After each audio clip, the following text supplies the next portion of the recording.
Hi, my name's Phil. I'd like to talk about politics, and in this video, as we get another G7 country with a new head of government, third time this year, I'd like to discuss what Mark Carney's approach to Trump may be.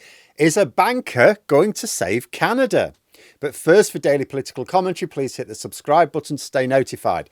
So, Mark Carney, already well known in the UK. He was the governor of the Bank of England during the Brexit years, appointed because of how well he managed the Bank of Canada during the banking crisis.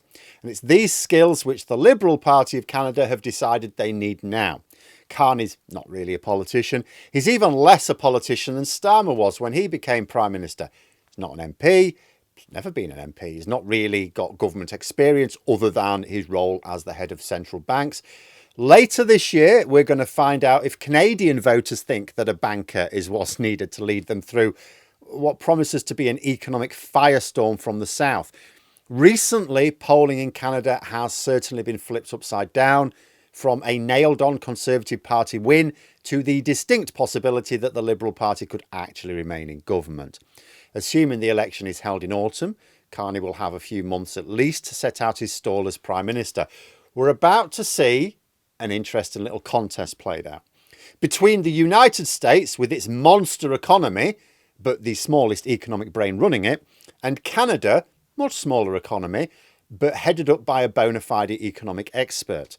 Canada, a lot of options it could take. It could diversify markets. It could seek to reduce trade barriers further with the UK and the EU. It could boost investment in Canadian manufacturing, playing Trump a little bit at his own game. This could take the form of powering up investment in green tech if Trump is going to try to block American companies taking on China. In fact, that's one of the many ironies of Trump. He sees China as his main opponent. China is leading the world on green tech. Biden tried to get America to catch up to that, but Trump wants to make it harder for American businesses to overtake China in this race. The man's an idiot. Carney may well try Starmer's approach on the world stage, work on international alliances to protect Canada and a different sort of coalition of the willing from Trump's economic mayhem. He could, of course, opt to do the opposite, try to find common ground with Trump, reset the acrimonious relationships which have developed between Trump and Trudeau. Change of leader is an opportunity to strike a name off Trump's big book of grudges and start afresh. Carney has promised to face down Trump's threats and described America as a country Canada can no longer trust. But that doesn't rule out an attempt at diplomacy. Everyone who has anything to do with Trump says that the way to get his respect is to stand up to him in the right way, if you do it in the right way. Carney would have to talk very tough on Trump no matter what his plans are. He is deeply unpopular in Canada, and the Conservatives failed to realise just how unpopular he was going to become. With the Liberal Party already having recovered lost ground in the polls, if Carney's rhetoric is much more in step with Canadian views than the Conservatives, well, the Conservatives could well have ended up snatching defeat from the jaws of victory here. But before the election, voters will be watching Carney for what he does as well as what he says, unless he calls a snap election, I guess. I'm not sure that this particular period of wrangling with America is the best time for an election. It could be that Carney himself has had to work on a very flexible plan, which could be adapted according to changing circumstances, because one thing is certain, circumstances are going to change. See, the problem with dealing with Trump is he revels in chaos.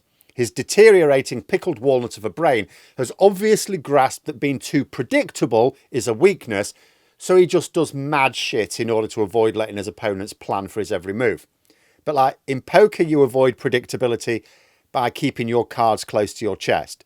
Trump's approach is to throw down Mrs. Bun the Baker as if it's a brilliant move just because it's unexpected. Carney is, of course, conscious of this. He was quoted as saying that Trump changes his mind every 2 or 3 hours. All I would say is, judging from Carney's rhetoric, you would think that his plan is a show of strength to Trump. What's not clear are what his objectives are, possibly because he'd rather Trump didn't know that himself.